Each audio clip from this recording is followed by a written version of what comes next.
या कुन्देन्दु तुषारहारधवला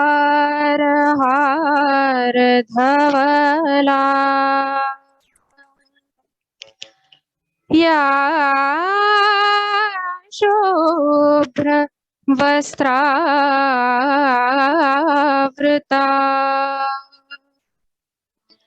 या वीणा वरदण्डमण्डितकरा या श्वेत पद्मासना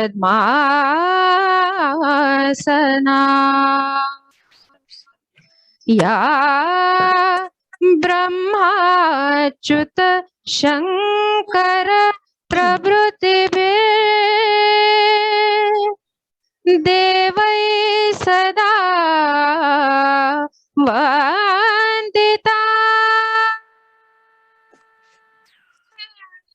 सा पातु Saraswati Bhagwati निःशेषजाड्या आपहा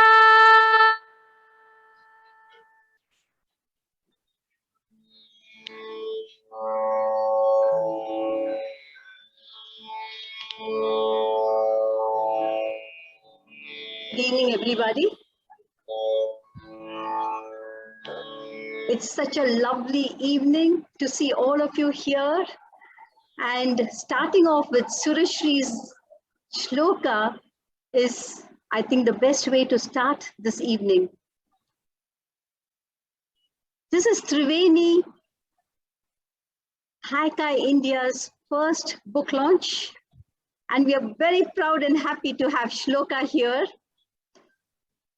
with her book, The Field of Why. And we go on to the whole evening is before us, and the mic and the screen is over to Shloka now. Thank you, Shloka. Thank you so much, Kala. Thanks again, everyone, for being here. It truly means a lot to me. We're here celebrating Yavanika's 50th title and my first debut full-length collection. It's totally heartwarming to see all of you present here. Thanks a million. Before we start, I'd like Rohan to sort of play the book trailer for all of you, which he's so beautifully put together. And for those of you who don't know, I christened him Magic Hands because that's what this kid is. He's an absolute wizard with everything technology. And yes, so over to you, Rohan.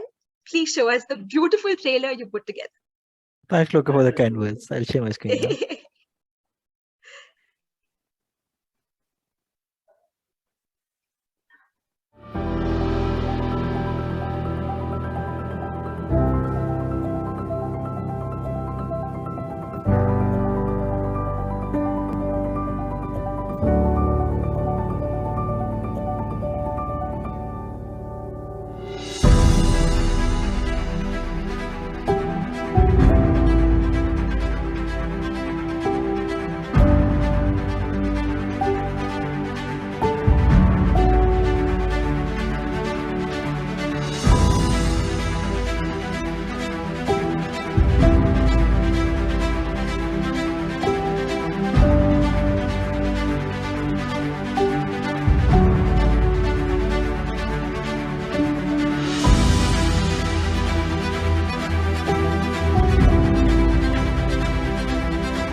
Thank you for that, Rohan.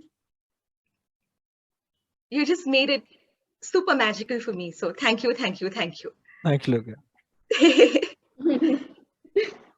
Right. So, right. So, a little backstory for those of you who aren't really familiar with my journey so far. I thought I'd share a little. So, I was introduced to writing haiku the correct way, or the right way, if I can say that, back in 2013. And I will never forget this day ever in my life. December 17th, 2013 was the day I joined in haiku.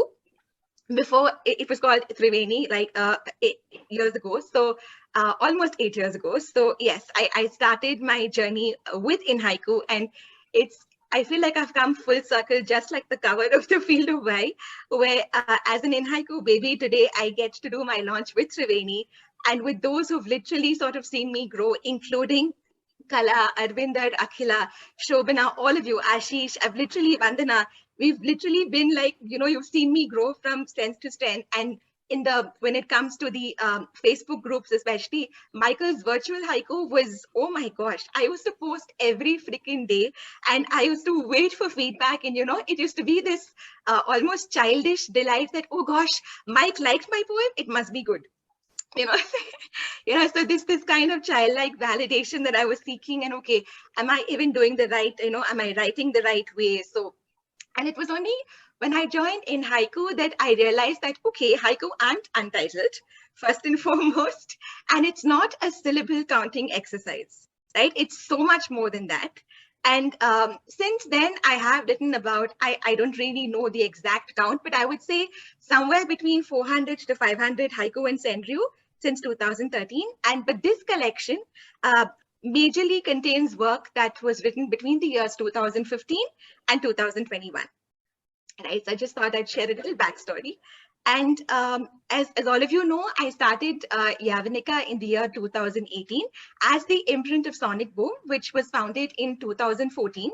And it was a triannual journal, but now we've switched over to a biannual format. And the main reason for starting Yavanika was to continue the sort of work that we were already doing with SB, mainly encouraging experimentation and playfulness in haiku. But never in a million years did I envision that, we would reach 50 titles in 4 years. That is something which could have only been possible because of the lovely team I have behind me, right from Rohan to Shobhana, Srilata, who was with us on the editorial team till last year. And of course, Robin, who I can't do anything without. I mean, they are just like super brilliant.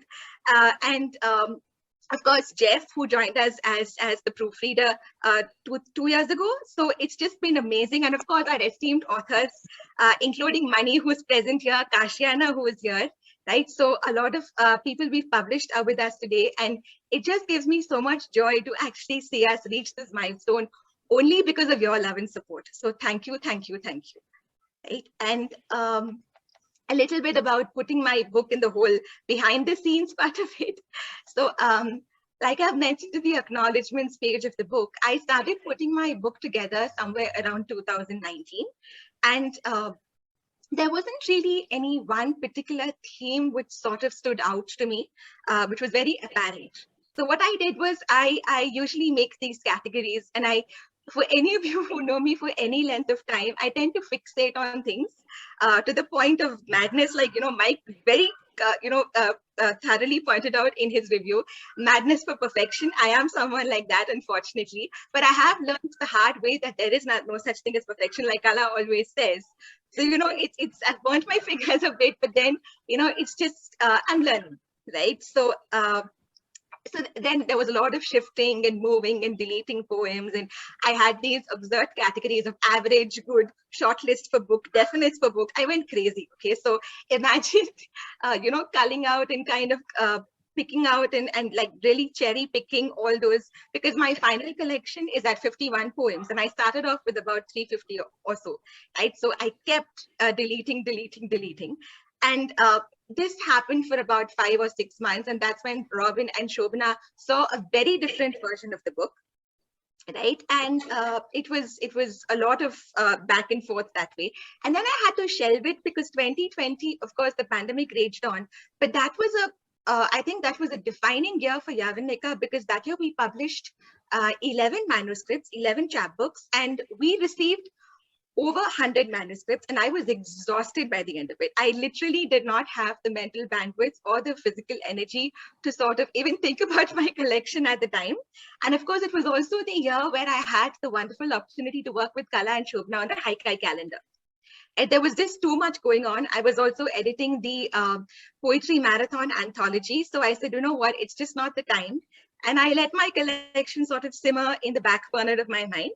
And by the end of 2021, our reading period for Yavanika, when I just did a quick, sort of calculation, we were at 49 titles. I said, okay, this has to be some sort of sign from the universe. I can't, go on with this dilly-dallying. I just have to do it. And then I actually sat down to work last August. Again, I brought down, there were about 90 poems in the previous version. I brought those down to about 70, that became 60. And then finally, I settled on the magic number of 51 in February 2022. Right? So that's how, the book collection sort of evolved. And in terms of, what I had in mind when I curated the collection, so to speak, was I was very conscious not to repeat words or similar images. And I wanted a sort of strong and layered narrative arc to sort of inform the entire collection. So the 51 poems are, of course, haiku, haiga, and senryu. There are 9 haiga in the book. And the themes include identity, a sense of belonging, my obsession with language and my love for meta poems, which definitely comes through, my relationships in general, and my visibility, among others. And for those of you who already have read my book, you know that the book consists primarily of monoku or one-line haiku. And I jokingly say that this is sort of my default setting. I've almost forgotten how to write a, fragment in phrase these days. Because if you were to wake me up in my sleep and say, Shloka, can you write me a haiku? Invariably, it's going to be a one-line. Right? And I must thank Robin, who has quite literally served as my co-editor for this book, because if there have been about 10 versions of this book, Robin has seen almost 8 of them. And I really cannot thank her enough, for kind of them enough for sort of being there all the way and checking all of them and telling me that, no, this works, this doesn't work, and you push this here, so all of that. And whenever I sort of second guessed myself and was about to give up, Robin said, no, you've got this. So thank you for that, Robin. I love you loads. And that's about it. Thanks again, Kala and Triveni, for hosting this wonderful launch. Oh my gosh, I'm totally overwhelmed. It's a pleasure. It's a pleasure, Shloka. Thank you, Kala. So now, now we'll move on to Shobhana, who'd like to ask some questions. Shobhana? Thank you, Kala. Thank you. Shloka, big congratulations. If this was a live event, I would be giving you the tightest hug. So here it is. Many congratulations. I can't think of anyone more deserving than you to have this fabulous launch with Triveni. And I think I can very safely speak for many of us in this room, in this virtual room, when I say that you've been this, for lack of, for the want of a better word, a total badass editor when it comes to sounding off poems that we've written ourselves. I know you did that a lot for my work. So very grateful to be a part of the Sonic Boom and Yavanika journey with you. You've been completely incredible, and I think it's the largesse of your heart that says that we're all a team, but all of us on the team know that you do 90% of the work along with Robin. The rest of us are, yes, we're there, but you are the pillar of Yavanika. So many congratulations to you again. Thank you so much, Godmother. I love you. Love you too. So my question, I have 2 questions for you. So one of the things is, when reading the book, the first thing that struck me, and we had a conversation about it a couple of days ago, is the first thing that struck me is the seamlessness of it. And so I went back to reading it, and I started reading it in the reverse order, and it worked just as well. So, you can almost kind of anticipate where the next leap is going to be. So, and you've also mentioned to us many times, and also in the introduction to the book, that this has taken you over 3 years. As writers, we all know how difficult it is to achieve seamlessness in work. So especially when it's involved such a large time frame of 3 years, I want to know what made it seamless for you. Right. Okay. Great question. In fact, I am almost obsessed with the idea of so what really propelled me to create, like you said, in the reverse order and create that narrative arc was, first and foremost, I wanted this to read like a narrative in verse, in haiku form. So it's almost like my story is unfolding in the form of these monoko or these haiga. Right? So if you were to read a novel, you would have some sort of a plot in mind. But for me here, I wanted it to be through haiku, and I wanted a kind of story to unfold. And I think the seamlessness part, I think this also ties in with my role of being an editor, because I've just been in it for so long now. And I do something very similar with Sonic Boom and with our chapbooks as well. Like, for instance, when Robin and I look at, and Kat now, who's recently joined us, when we look at the paper lantern section, people always ask me what exactly does Sonic Boom want? I really can't answer that question because it really depends on the submissions we get. And what do I mean by that? I like each sort of poem to speak to the other poem on that page, right? They're very minimal. Our layout is very, very minimal. And that is a kind of collective unconscious at work. So till we receive all the poems at the end of the reading period, we really have no idea how it's going to fit and how, it's almost like a linked sequence, a very pseudo kind of sequence, if I can say that, where one poem speaks to the other. Right. And I've been doing this. I love doing this. In fact, it gives me the greatest amount of pleasure to do this, even with the issues that we make for Sonic Boom. And even when it comes to chapbooks, I've been so used to it. In fact, the recent anthology, Where the Roots Are, titled after Ashish's poem here, so who's here with us. So it received an honorable mention at the Touchstone Book Awards, Distinguished Book Awards this year. And Philip Rowland, editor of Known, in fact, he wrote in his foreword that it almost feels like a single author has written this collection. Because the way I saw it and the way I'd curated it was that there was a sort of link and shift between each poem. And I've tried to do something very similar in mine as well, Shobhana. So that's exactly what I was aiming at. And I'm very happy to know it works in reverse as well, because that is kind of a surprise for me. I did kind of want to have that circular effect, like the last poem tying back to the first poem, but to kind of learn that it also works in the reverse is news to me. So that's wonderful. And I think one more reason why the seamlessness sort of worked for me was that I marinated extensively between each round of edits. So I would literally set it aside for 2 months and then get back to it. And then I would, leave it and ask myself, does this poem still speak to me? The last thing I want is for me to get bored of my own book, right? So I only chose those poems which sort of spoke to me, even say 3 years later. And that really helped me with the fine tuning and the shifting and moving and shifting and moving. In fact, Robin jokingly said that it's been through the sieve so many times, we're surprised anything's left at all. So I've been that sort of stringent with it. And I started seeing patterns in the collection as a whole. And in fact, I even debated adding section breaks to the book. When I sent the book to Ashish, I remember for the blurb, he said, do you want these? It's kind of, is that pause needed? And then I had to ask myself, is it really needed, or is it, kind of disturbing the flow of the book? And then I again got back to Robin, and what Robin said really made sense. When you read the ebook, it's a lot faster. But when you have the paperback in hand, you want that pause, because haiku is all about the mark. Right? So I felt that those section breaks will add something to the book, and that's where they're like a speed breaker, if I can say that. And that's how the seamless nature of the book is slightly interrupted by speed breakers. So that's my answer.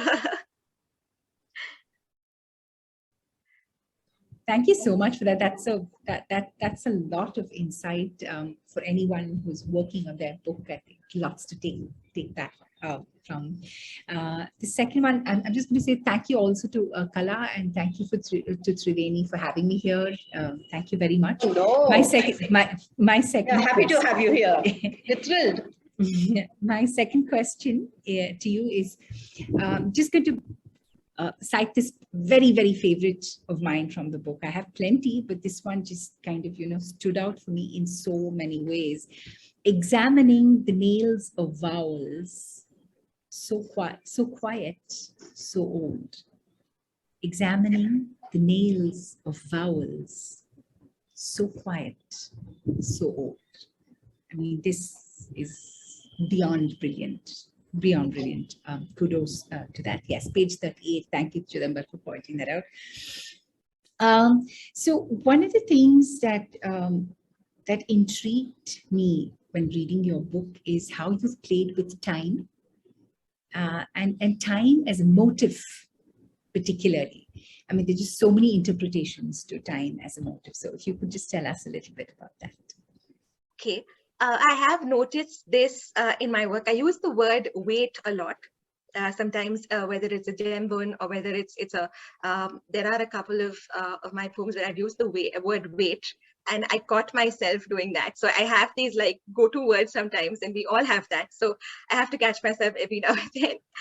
But with regard to this particular collection, Shobhana, I think time here works in the sense of, because it is a book about self-love, self-acceptance, and a sort of self-discovery, right from the get-go, we have like the haiga, which starts the book, which is working material until Brahma created light.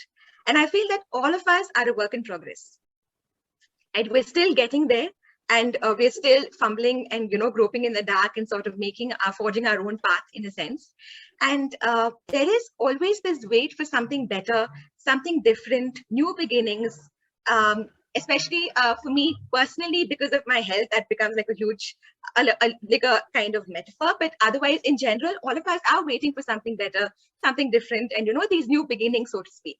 And I've come to understand that it's okay if progress is slow. Right? And I'm coming to terms with that. Kala, in fact, jokingly calls me an express editor, right? So, so I'm learning to take things slow and sort of, I'm growing wiser. I just turned 33 in May. So hopefully, I mean, it's kind of seeping into my consciousness to take things slowly. And I've learned to sort of develop this attitude of gratitude.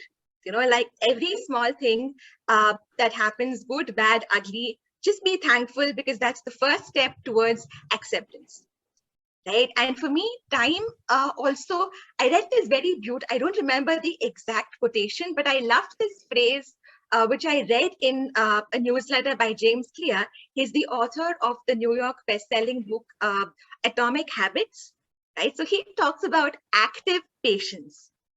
I love that phrase. Right? So you're patient, but you're still actively patient. You're doing something while you're waiting. It's not just saying, okay, I'm sitting on the couch, I hope I win the lottery. No, you are taking small steps. You are taking steps towards progress, but you're also patiently waiting and not expecting anything in return. Right? So this is how I think I have used the time motive in my book. And a lot of, I think there are other examples of, I've used, there's this poem called Tomorrow, there's Elsewhere, there's reference to day, like, a red letter day, or all of that. So I get where you're coming from. And I think this is what I had in mind with the time motive, Shobhana. Wonderful, wonderful. Thank you so much. Yeah, it plays out in so many interesting ways that I just couldn't resist asking you that question. So over to you, Kala. Thank you so much. And thank you. More Lovely power question. to you, Shloka. I hope Yes. this is the beginning of many, many, many, many, many books to come from you. Thank you. Lovely, Shloka. Now, the poem that caught me in my track was, "Oh Bud, your hands hold up my sky for my mother." Yes, in all this hurry-burry of making the book, when you remember your mother, your parents, but your mother, and you put that, such a beautiful poem there. I was sort of, it touched me. It touched me deeply. And I told, and yes, Shloka, it is a beautiful poem. Your hands hold up my sky, the last line with my sky. Very rarely, like you said, there are 3-line poems, but this is a beautiful 3-line poem. But for one thing, you know what? The way you've done it, it just told me a young girl looking at her mother holding up the sky. Won't she be saying, if her mother can hold up the sky, I can also hold up the sky. I can also reach the sky. And that is what I got. And I said, oh, this is a beautiful poem. So I'm sure your mother is very happy about it. Savita, are you here? I would love you to sort of talk about it later. Yes. Yes. The first question I would like to ask you, Shloka. Yes. Do you ever search for a word? If yes, does this word keep you awake at night? Because it does sometimes with me. I find your words have an inner force and propel the meaning. Can you say a little about this? Sure, Kala. Absolutely lovely question. Thank you for that.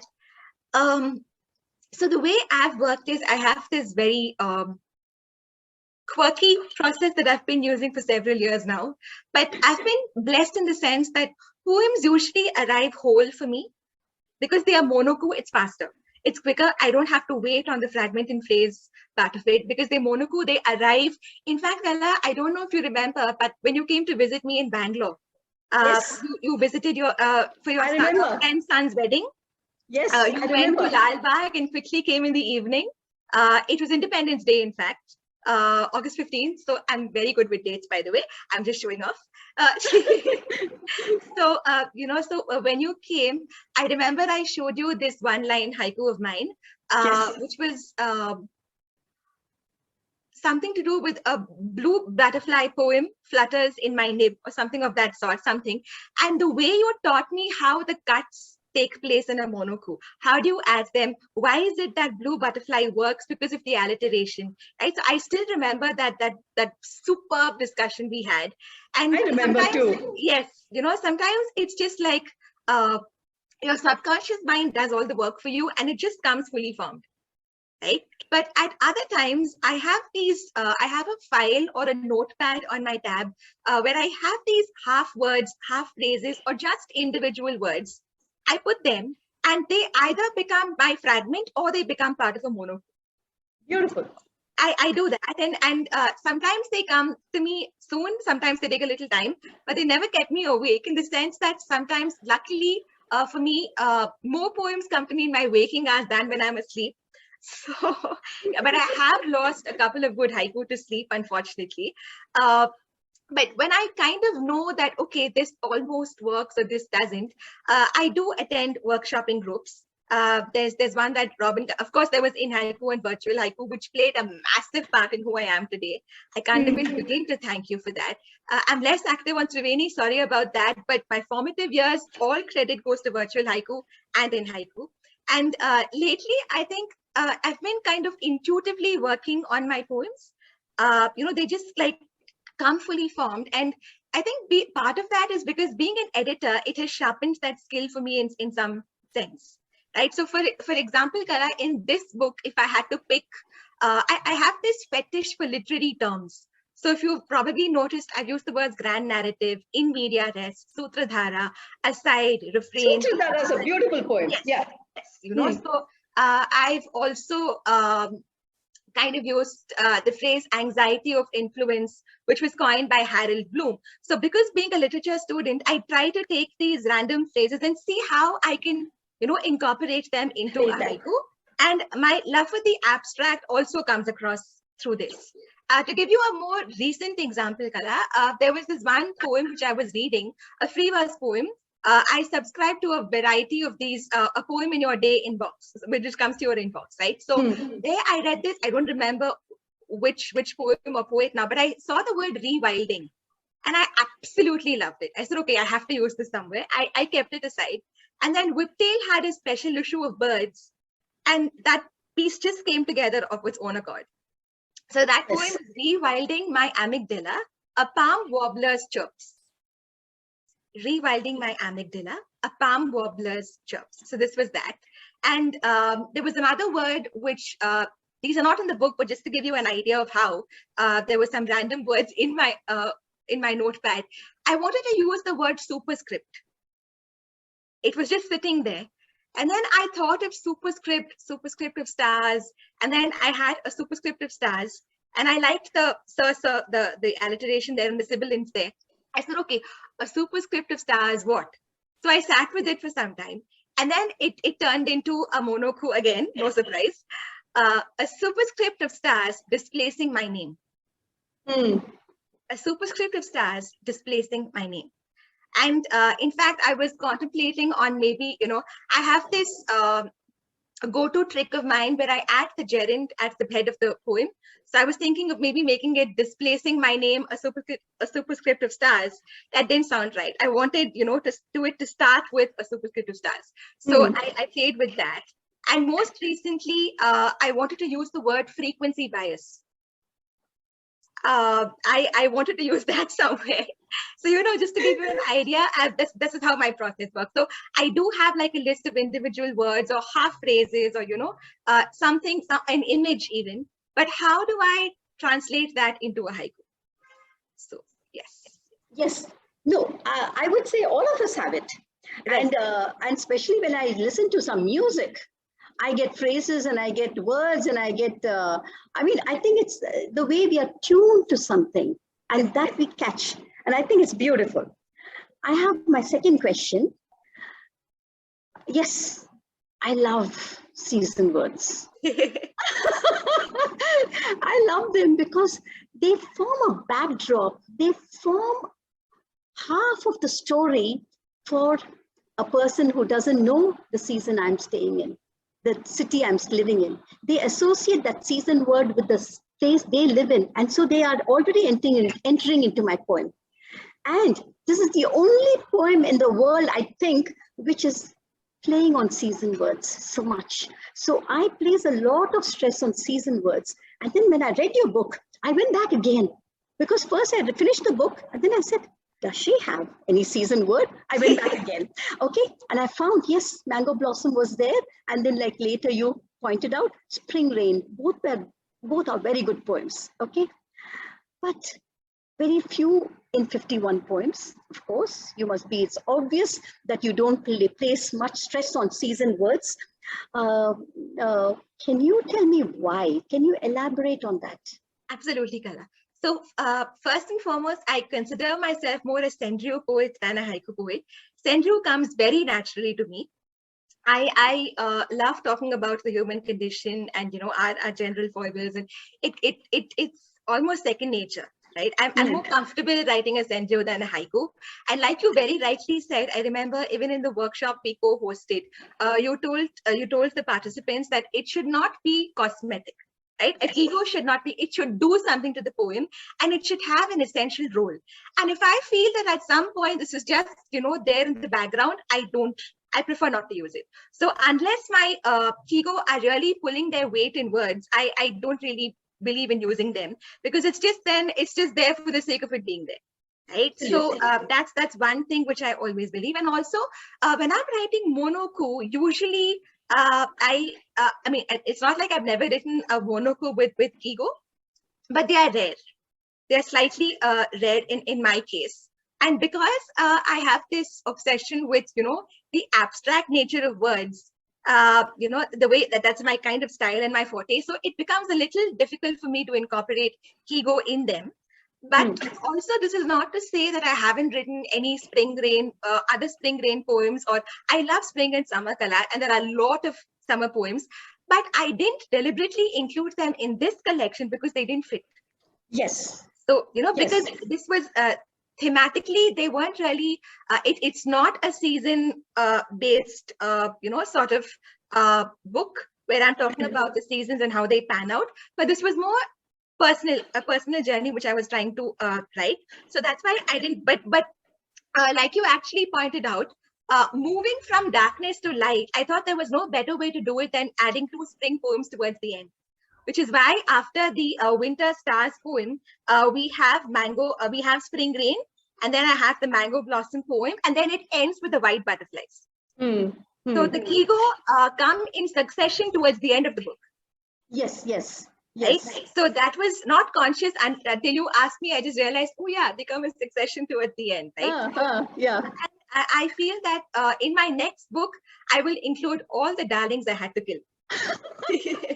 That happens. But very good, because seasonal word, like you said and everyone says, has a role, but India is steeped in seasons. It's steeped. So when Indians don't use that wealth, then, I feel sad. I say, oh no. I mean, if you're going to be an ambassador for Indian haiku, then you have to take the wealth that India offers. Right from music, right from our cuisine, right from the seasons, the puja, you name it, it's based on the season. Our calendar is based on the moon. So that's why I asked you this question. That's okay. That's perfectly fine. So shall we go on to Geethanjali now? Geethanjali? Thank you, Kala. Thank you so much. Thank you for having me here today. Congratulations, Shloka. Big congratulations on your first full-length collection of poems. Thank you so much. And I found The Field of Why a beautifully crafted book of thought-provoking poems and with brilliant visuals and haiga. So yeah, congratulations on that one. So what I found about the book also, which I thought I'd share with everyone, is that it's of course a personal journey, very personal, and there are a lot of personal moments of struggle, and like you yourself pointed out, Shloka, where it's a kind of a journey of self acceptance, perhaps. There are a lot of thought-provoking poems as well as some mind benders. So yes, so everything I think generally that makes life interesting and worth writing about. Yeah, so thank you for that. And what as an observation, what I found is, though it is a very personal journey, as a reader, I found that it was easy for me to step into your book, and your poems kind of welcome me in with the space. Perhaps it's the Ma that you were earlier talking about. So we've had many discussions, I think, on ability, disability, inclusivity, barrier-free zones, so many of those things, Shloka. And the first poem that really grabbed me, just like what Kala said, was Ableism, the Narrative of Stairs. Ableism, the Narrative of Stairs. And it's a lovely haiga as well, right? It's a very simple but very powerful haiga. So I had a question for you about your process of haiga. So your haiga have very strong images, both visual as well as words. Right? It's what that's one thing I always admire in your work. So I think they kind of arrest the reader, but generally we talk of haiga as something that's seamless, and the visual and the words sit together. But I think in your case, it's not the seamlessness, but the fact that they're both sitting together very comfortably in some poems, and in some other poems, there's this disjunct which grabs you, right? Which allows you to kind of come in, which I think is really fantastic, right? So the question I had is a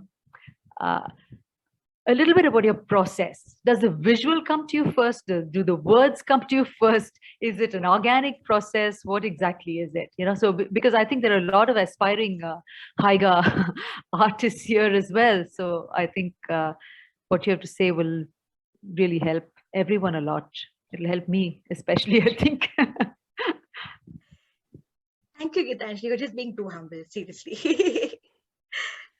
So, to be honest, the poems come first mostly. This almost sounds like which came first, the chicken or the egg,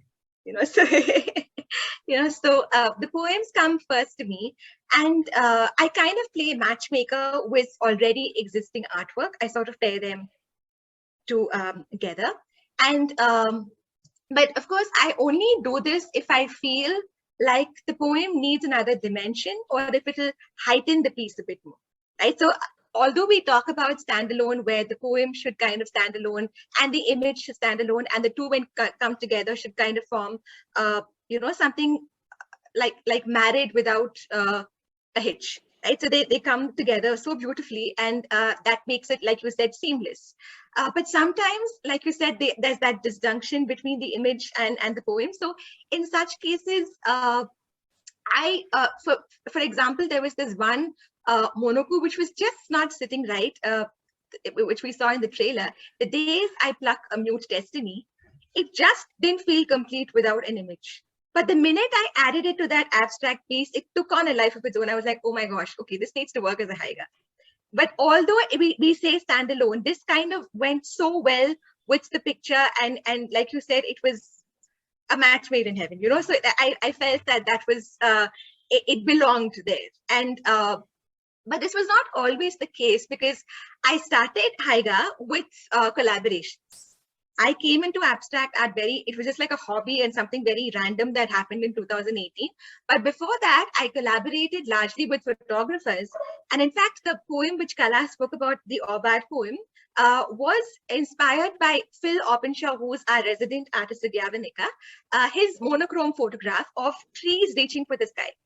I think, Kala, you might remember this from the haiga workshop, which organized by Triveni. So that was the photo, but I deliberately didn't include it in the book because I wanted this to be only my artwork for the most part, and not, include collaborations and stuff. So, but, and also I felt that somewhere that became a little ekphrastic. It didn't completely link and shift away from the image and the poem. So I thought, okay, this can stand alone. But it was inspired by Phil's photograph.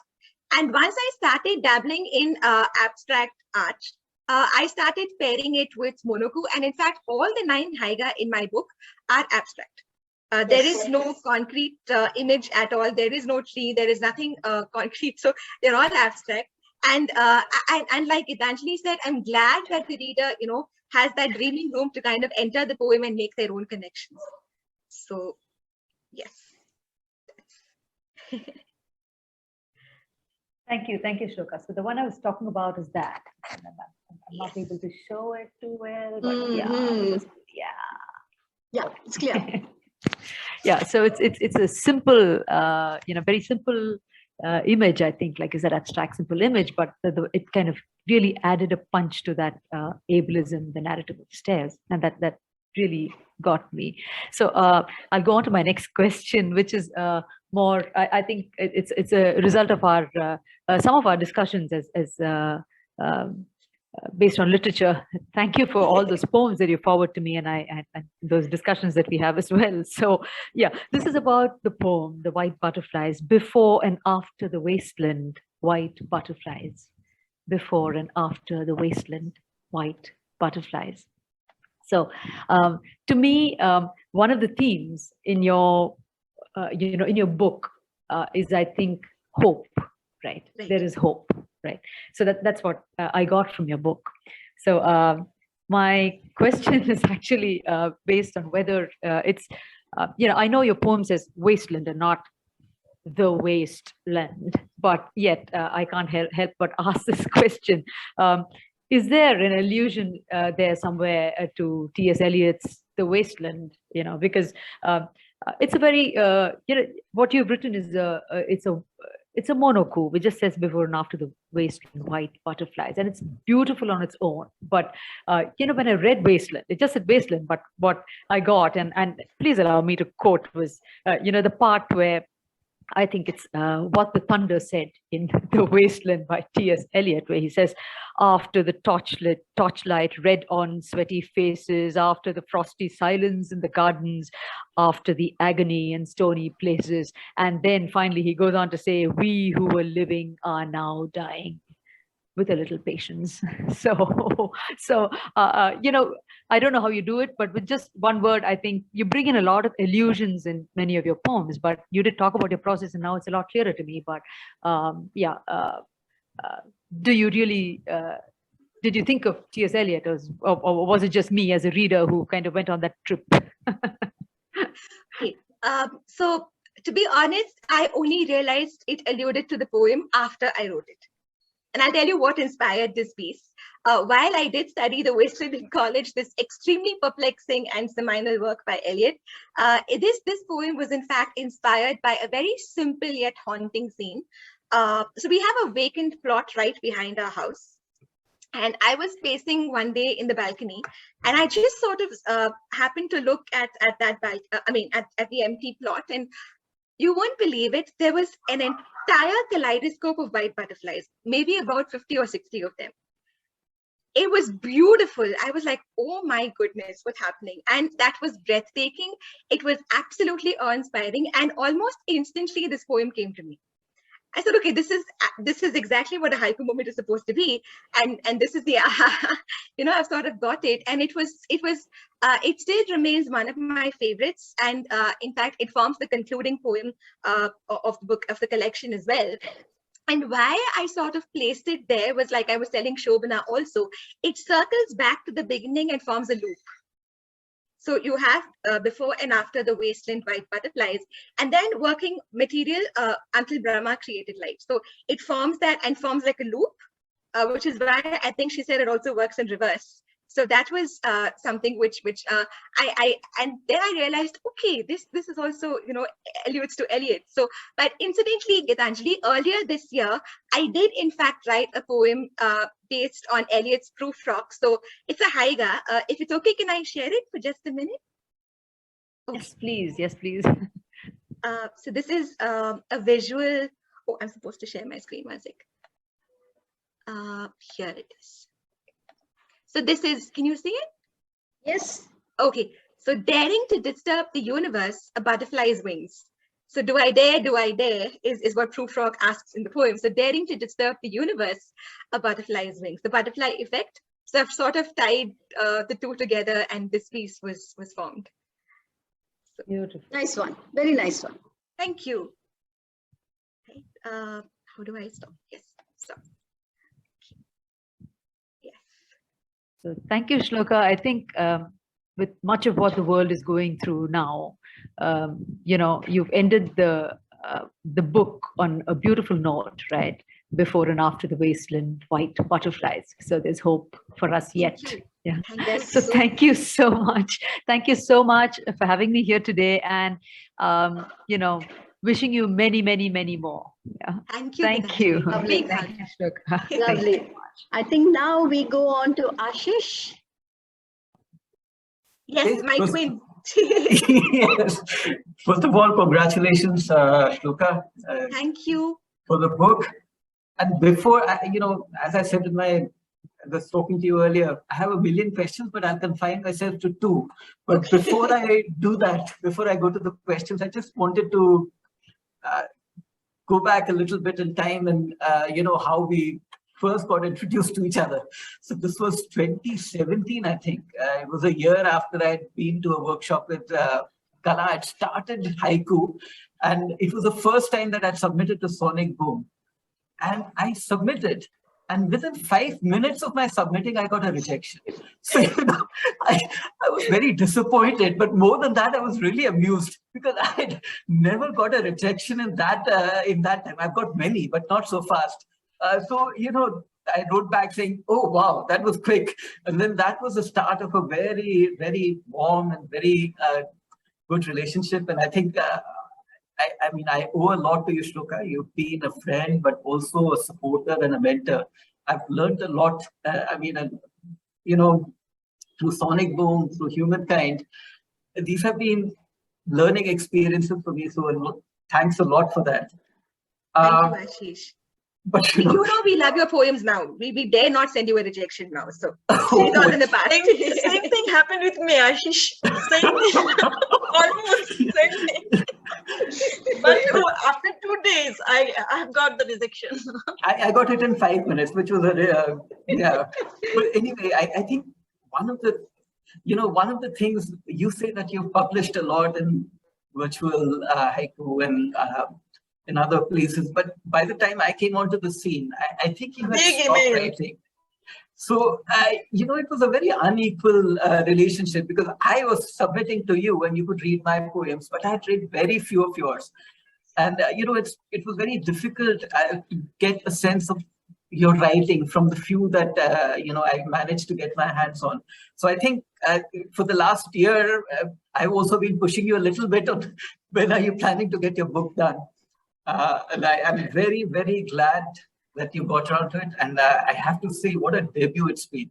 It's one of the most edgy, interesting, and inspiring books that I've read in a while. And, I've read it end to end 3 times. And each time I go back to it, it's like, oh, did I really read this the last time? It's every time there's something new to appreciate, something that I felt that I haven't. It's almost like the book is constantly changing form. And now that I've heard what Shobhana said, I'm planning to go back the 4th time and read it from the end to the start, which I haven't done yet. So congratulations. I think it's a really, really interesting book. Thank you so much. And that kind of gets me to the first question that I wanted to ask you. I think one of the really interesting things, and even Geethanjali alluded to it, is the primacy that you afford to juxtaposition.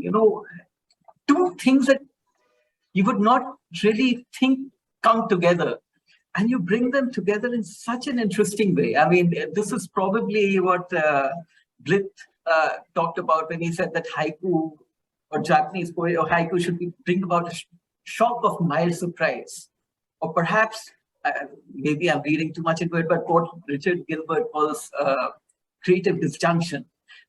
It's almost like, the poems, you don't understand them so much as you intuit them. They speak to you, they leave a flavor in your mouth. And I don't know, you're going to be reading your poems, so I don't want to steal your thunder. But, for example, if you just read this book, The Days I Pluck a Mute Destiny. Oh, such a beautiful poem. It touches me. I don't know. I can't say with certitude what it is that you are trying to say, but it just speaks to me in a language that I don't fully understand, but I get some. So one of the questions that I really want to ask is that, your poems require a lot from the reader. It's almost like, you're giving them chewing gum. You have to keep chewing it, thinking, coming up with different interpretations, and it's a lot of fun. So my question to you is, how important is it for you that your poem be understood? Or are you trying for something different? Wow. Okay. Wow. Amazing question, Ashish. Thank you for that. Okay, so first and foremost, haiku is evolving constantly, right? We have some that are more easily understood than others. We all have our individual styles, and my intention is definitely not to obfuscate the reader. I do believe that there is some amount of room for them to enter.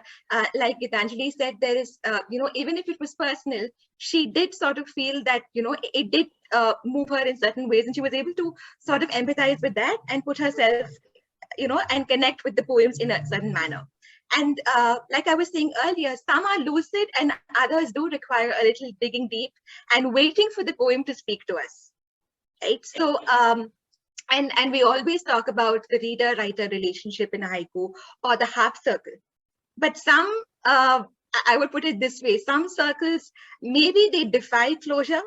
I don't know, maybe they, it's meant to just remain half, and they defy closure in a way and remain elusive for a reason, right? And I personally fell in love with haiku because of its ineffable quality, right? I completely understand what you're saying, Ashish, because I'm like that as well. In fact, as an editor, I've published so many which I don't fully understand. I don't care, because it does something to me. And on a non-semantic level, if I can call it that, it evokes some sort of feeling in me, and there's a sense of mystique which I love about that piece, and that's what draws me to it. And as we all know, I'm really glad that the book still has your attention, Ashish, even after 3 reads. So thank you for that.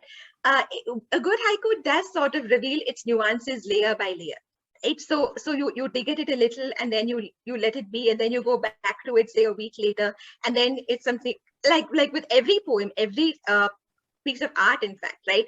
A movie does something to you this week, and a month later it can do something else, or a piece of music, like Kala was saying.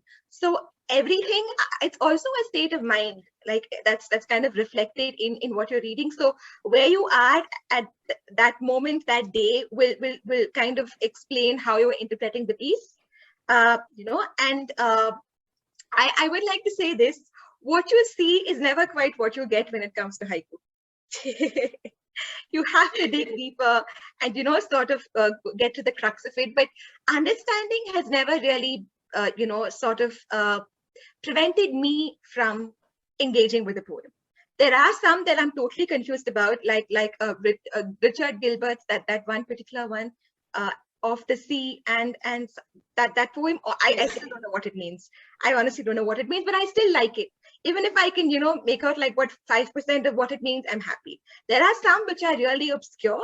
I am still trying to figure out what they mean, but I don't think I've reached that level of obscurity yet. Hopefully not.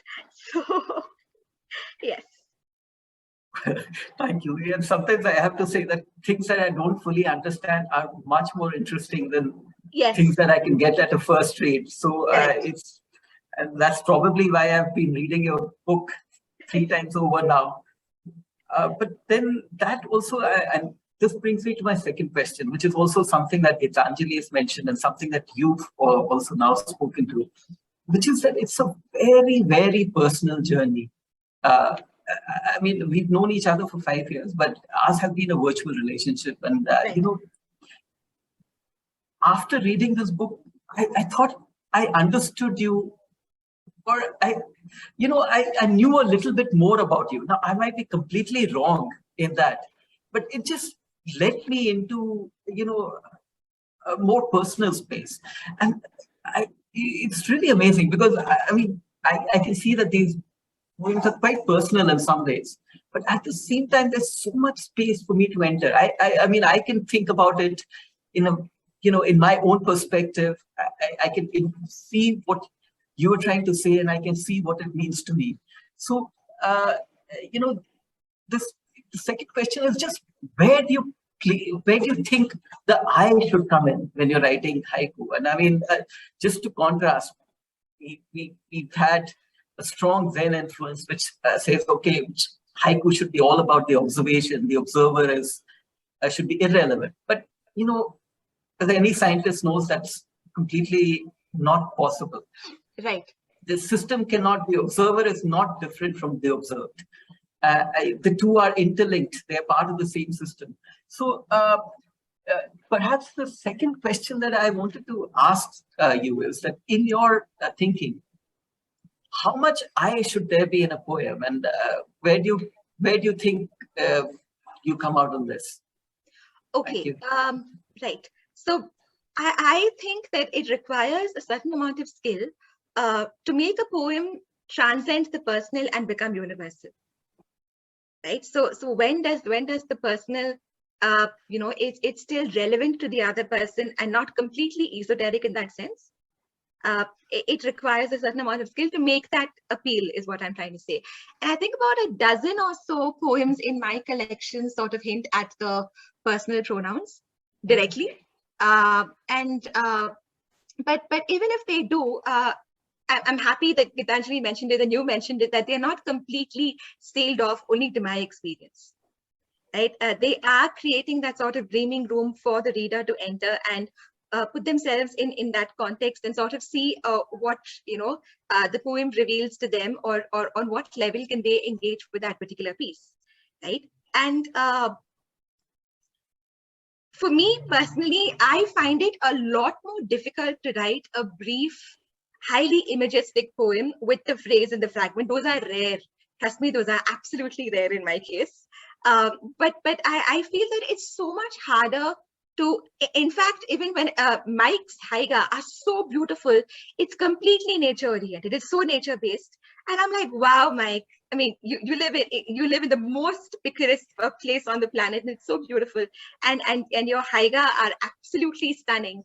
And I envy that because it comes so easily to lot of poets. But I kind of struggle with that simplicity part of it. I don't know whether I kind of get carried away a little with my hankering for the abstract, so I call it that. But the sense of detachment, like you were saying, to kind of be like this very clinical in your observations, and simply record what you are perceiving with the senses without any fluff, faithfully as it is. That requires a completely different level of skill, and I really appreciate that, even if I can't always quite do it successfully. And I remember Kala in the workshop, she asked us this question: can you draw your haiku? I love this. Even today in my workshops, I kind of steal that and say, you know what, my guru said, she used to say, can you draw your haiku? That's so pivotal, because that way you're engaging with all of the senses. And she used to say, if a 6-year-old child can understand, your haiku is working. And sadly, no 6-year-old can understand my book. But I hope that someday they will be able to. But anyway, so that in that sense, I feel that the more imagistic, the more brief it is, and the more concrete it is, that's a different kind of style, which is personally not my kind of style. But I would say, as an editor and a reader, I kind of enjoy both kinds. The poems with I, where there is the sort of intrusion of the I, the poet persona, or purely imagistic and brief, like a Zen moment, or the haiku, the aha moment that we talk about. And I feel that at the end of the day, Ashish, the argument becomes somewhere irrelevant, because as long as a poem is well crafted, that's all I want, right? And on a lighter note, I'm just joking here. There is no haiku without the I, so I guess it's okay. Very good. Yes, the haiku is, the I is at the center of haiku, right? Exactly. So I think we need the I. But yeah, no, I think that's a very, very good reply, Shloka. And I mean, thinking about Kala, the first time I attended her workshop, she looked at my poems and she said, interesting, which obviously she didn't like them. But then she said, oh, so yours are mental haiku. You're forming mental images, right? So I was like, yeah, maybe that's what I'm doing. Later I realized I might have been writing senryu, but I don't know. but yeah, I think that's a great observation, Shloka. Thank you so much. Back to you, Kala. Yeah, thank you, all of you. And Shloka, what I told in my workshop was that a 6-year-old can read any haiku, but not understand. Understanding comes with the older people. The language has to be simple, right, and it opens out to much deeper levels of understanding, which an adult can. I think that is what I said, and that is what I've been saying. I just want to correct that. So now the stage is open for your reading. Okay, Shloka? 1 second. I will share my screen quickly. Here it is. Share. Okay. Can you all see my screen? Yes. Okay. I've just chosen 10 poems as a sampling. So this is the cover, as we all saw earlier.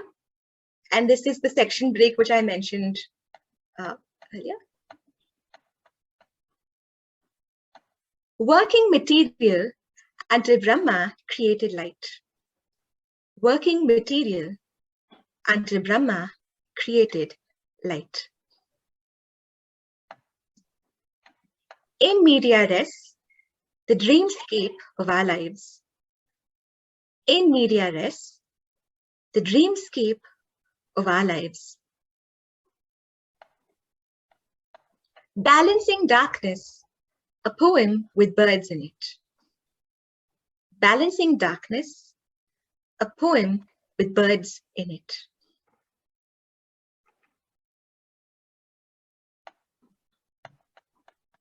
The days I pluck a mute destiny. The days I pluck a mute destiny.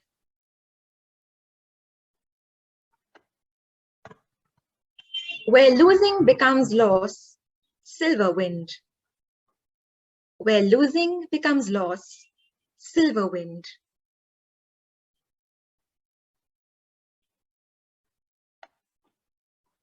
Crepuscular, 'tis longing for. Crepuscular, 'tis longing for.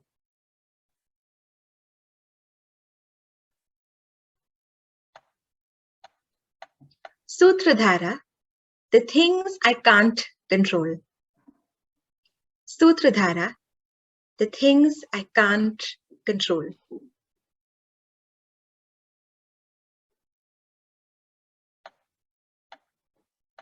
Almost dusk, I confront my otherness. Almost dusk, I confront my otherness.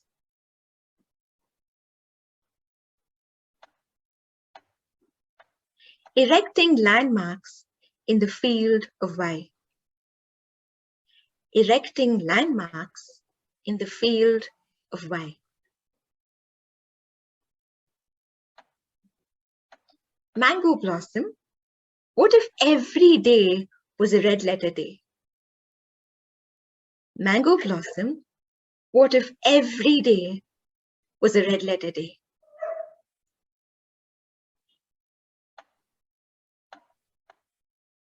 Before and after the wasteland, white butterflies. Before and after the wasteland, white butterflies. Thank you so much.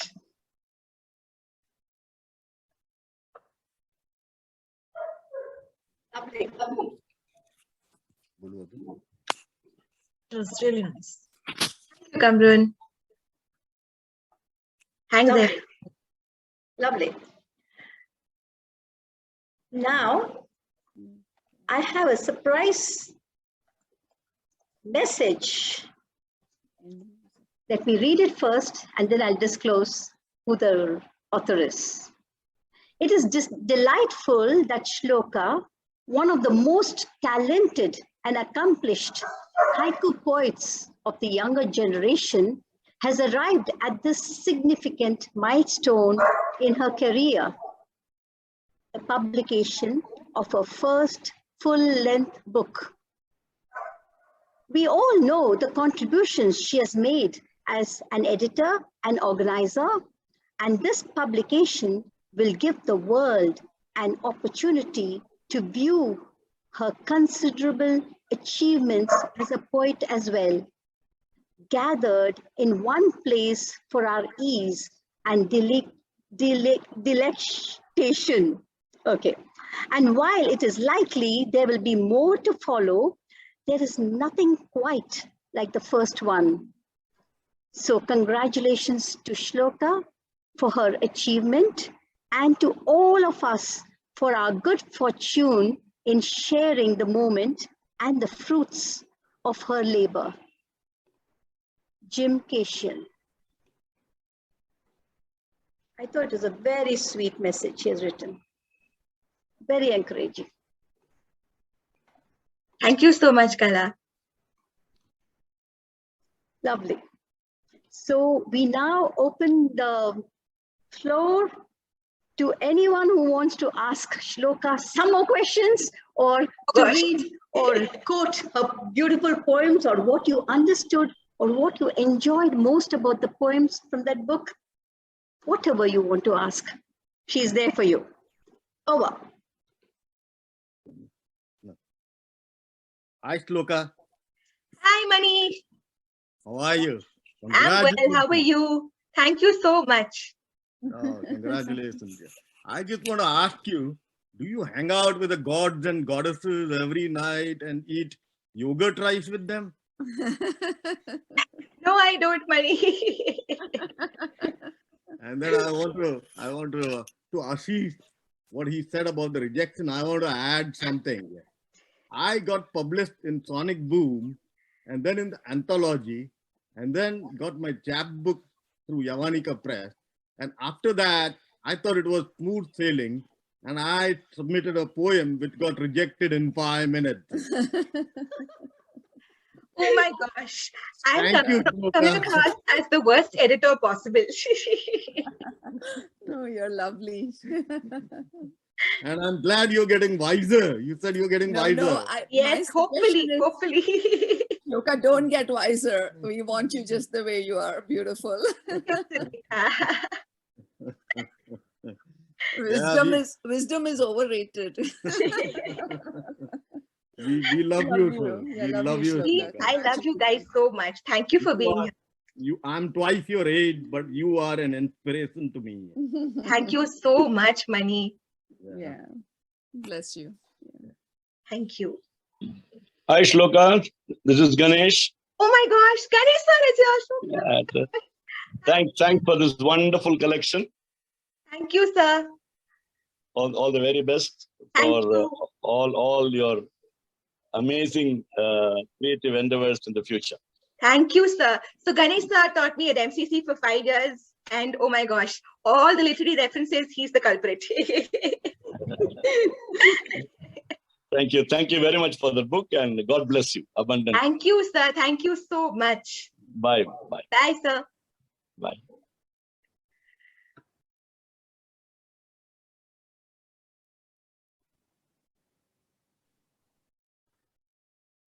Yes, Tashiana. Shloka, congratulations. And like Shobhana, I would give you a big tight hug if I was there next to you. But sending a hug here. I'm sounding croaky. I'm fighting a cold and a fever. I had to be here. I just want to say the 2 words that I've written which inspire me from your work is the combination of surety and hesitancy. Like there's something so sure about what you see in front of you, but there's a innocent hesitancy in how you put it across. I don't know how you do it, but one day I hopefully will create one like that. Thank you so much, Kashyana. Thank you. Hello, Shloka. Hi, Kamran. Yes. Yeah. Your haikus are awesome, but I want to hear something from Mango Blossom. Can you explain something about it? What you want to? Yeah, okay. So basically, the inspiration behind this is Kala. When we were doing the haikai calendar, I didn't even know there was something called Mango Blossom. And she told us that it's a haiku for early spring, which is February, right? The blossoms come and then you have the fruit. And I thought, okay, maybe for once in my life, I can write a haiku with a haiku. So I did. And, what I kind of wanted to express in this, and of course, I had the word red letter day. I'd recently come across it somewhere, and I combined the 2. And I wanted to kind of talk about how Mango Blossom, what if every day was a red letter day? That you don't need something extravagant to make your day special. It can be something as innocuous or as everyday and as mundane as a mango blossom, which is itself a beauty. But, you kind of seek out the beauty in everyday life. And that was what I wanted to express through that C-line haiku. Nice. Thank you so much, and lots of congratulations for your books. Thank you, Kamran. There's a question in the chat, Shloka. Okay. Okay, Chidambar. Okay, please tell us how you arrived at this, fitting my body into a yawn. Okay, so this is a result of extreme exhaustion, where literally, the yawn completely takes you over in a way. And it was, in fact, after I wrote this, there was something very similar that Kat sent to Sonic Boom, which is my personal favorite poem. Fatigue days, everything to do with etc. Fatigue days, everything to do with etc. And I was like, gosh, that's exactly how I felt, so that was kind of where I came from. When you're just completely exhausted, and that one yawn, which is like a release, you can encapsulate your whole body. So that's the one line to do. Just wanted to say that I thought I'd read your book 3 times, but Chidambaram has read it many more times because you know the page numbers of every poem. Oh, he's cheating and holding a copy in his hand, aren't you, Chidu? Okay.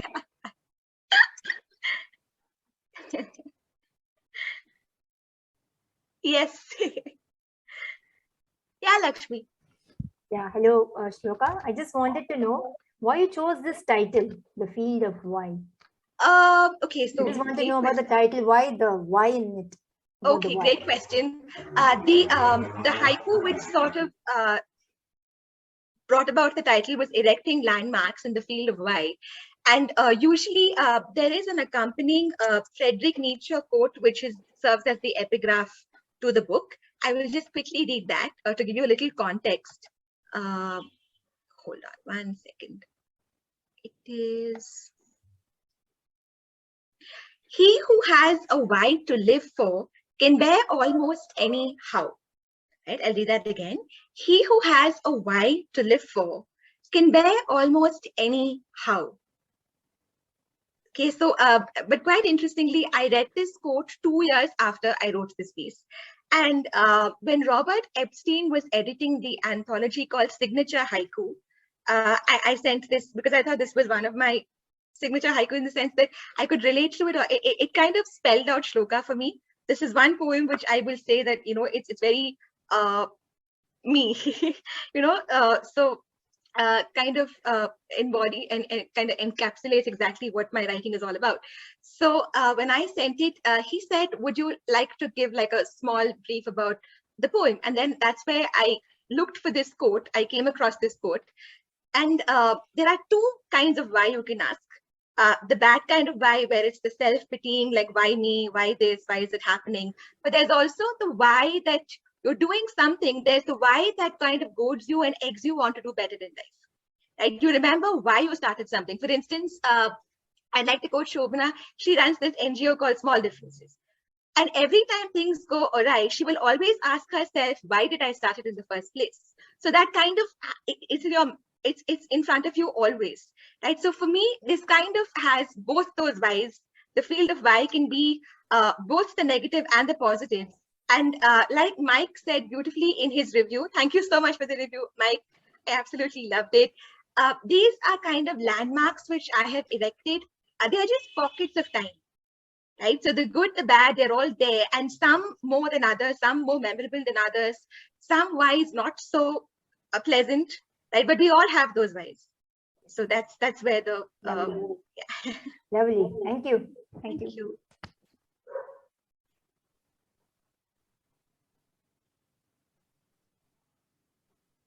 Can I ask a question? Yeah. Yes, Firdaus, hi. Yeah, hi. Congratulations. It's a beautiful book. I have it. Thank you. And so yes, much. I've read it a few times. I just want to ask, can you walk us through a one-line haiku? Because for the life of me, I cannot write one because I'm so used to this fragment and phrase and it will not come. Like, it doesn't. Ye kya maya hai? What is this magic? Because it is magic for me. I don't have a spell for that at all. Okay, Yes. I would ask you, how do you do the phrase and fragment? Because I can't for the life of me write those anymore. You know, they're so rare and far between that my default has become the monoku. For those, I think for me, I really don't know. It's all about how you want the poem to sit on the page. Right? We always talk about, you know, okay, how do I say this? In fact, I've been having like this mentorship program with my students, and a lot of them have become one-line haiku addicts as well, thanks to me.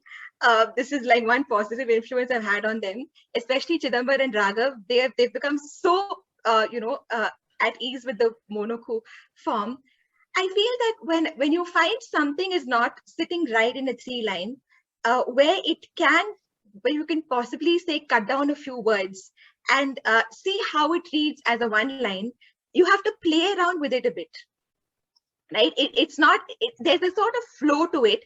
And if you feel that your poem can be broken into multiple parts, or there can be multiple cuts in a particular piece where you allow the reader to pause where they wish to pause, in that sense, the monoku becomes a lot more fluid.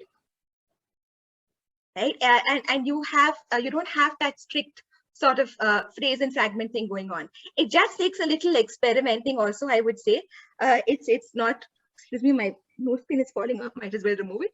Anyway, so, but yeah, so basically it is this kind of playing around and seeing how it fits. For example, Raghav, can I share your recent haiku if that's okay? The crayon one? Yeah, okay. So Raghav wrote this. I'll just put it in the chat or in my notepad for all of you too. I'll put it in the chat. 1 second. So he wrote this.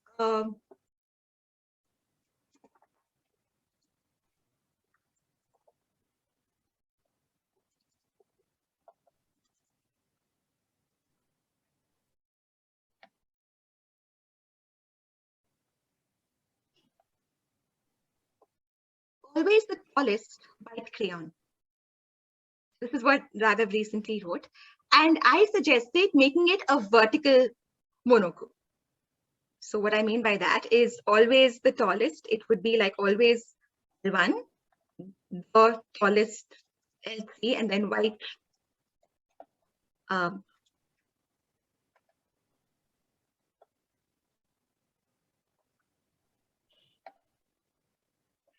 This is what I suggested. I asked him to center it because that will give you the illusion of being tall, right? So it's just a matter of playing with the phrase more than the fragment for those, I feel, because here there is no strict phrase and fragment. Usually the phrase is something which can be transformed into a one-line haiku more easily than, say, a proper phrase. That's what I've experienced at least. Okay, so Robin is here. Robin, could you shed light on the monoku as the editor of Whiptail? Because we do know it's the multiple cut, but I don't think there's any secret really. It's just, focusing on what the poem wants you to do, right? What is it asking you, so sometimes it is better as a 3-line, sometimes it's better as a 2-line, sometimes it works as a monoku, right? And sometimes it works as a circular haiku, right? A concrete form. So it's just experimenting. Sorry, I couldn't figure out how to get my audio on. I've never used this on my phone before. No, I agree. Like, to me, I never, sometimes people are like, well, how do you write a monoku or one-line poem? And I never try to write a one-line poem. I just write what I write. And exactly. I try to listen to the poem. I let the words and the meaning dictate the form, because if you're trying to force it into a form or line breaks or something where it's not supposed to, where it's not going to work, it's going to feel forced, in my opinion. And I think that the one thing that is great about one-liners is just that they can do additional things that opens up the haiku with line breaks can't do sometimes. Not that they can't always, but right. Yeah. Ashish, you've written some fabulous monoku that we've published in Sonic Boom. So any tips from your end? Actually, I like Shloka introduced me to monoku by cutting down many of my 3 lines into a monoku in the first few years. But I think for me, 2 things, it gives me a lot more freedom. First of all, a monoku. And secondly, what I really look for when I write a monoku is the possibility of different cuts, with each cut leading to a slightly different interpretation, so that you can enjoy the poem in many, many different ways. And for me, that really makes monoku shine. But yeah, I don't have any practical wisdom beyond that. I think it's just, it happens when you write it. Right. So for those, it's just experimenting, nothing else, because you will instantly know, okay, this works. It just comes with that intuition. You just have to build it. That's it. It's as simple as that. Okay, thanks. Thank you. I'll think about it. Yes. So is there anyone else who would like to ask a question? Yes, Karen. I think Karen. Yes, Karen. Karen? Yes. I'm interested in the juxtaposition of your artwork with your poetry. I'm sort of a lapsed artist returning, and one of the ones I like, because I'm a collage artist, is on page 10. The routine of memory in a windowless room. I don't know whether that's in the correct place. Yes. I just like collage itself is a juxtaposition, because you're juxtapositioning different visual effects, and then you've got the words with it. So which comes first for you? Do you have the poem first, or do you start playing with your art materials and then does the words come out of the art, or does it vary? So for me, in this particular piece, it felt very boring on its own, to be honest. It was very drab and boring, and I wanted to create. So in this case, Geethanjali, I think I have to change my words. I did specifically create the artwork for this particular piece. The rest of them, I just put them together, whatever I had at hand. But for this one, and now I remember, I submitted it for the Jane Reichhold contest, which failed haiku runs. So yeah, it didn't make it there, but it did make it into my book. But yes, so I created this, and I think they had the mixed media section of the contest. So I created this on Canva. Credit goes to Robin. So we're absolute Canva lovers.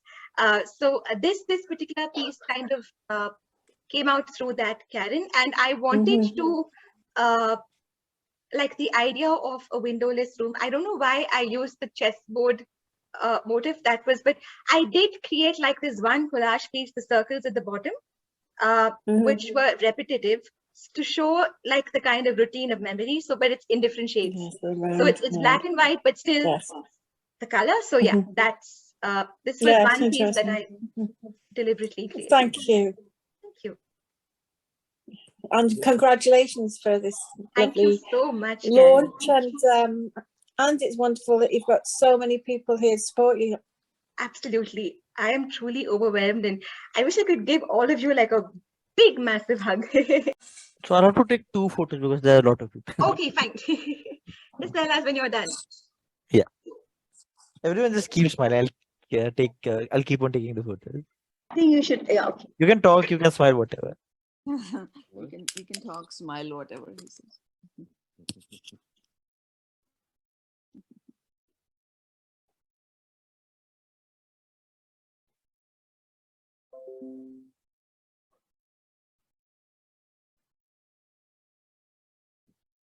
Done? Yeah, this one.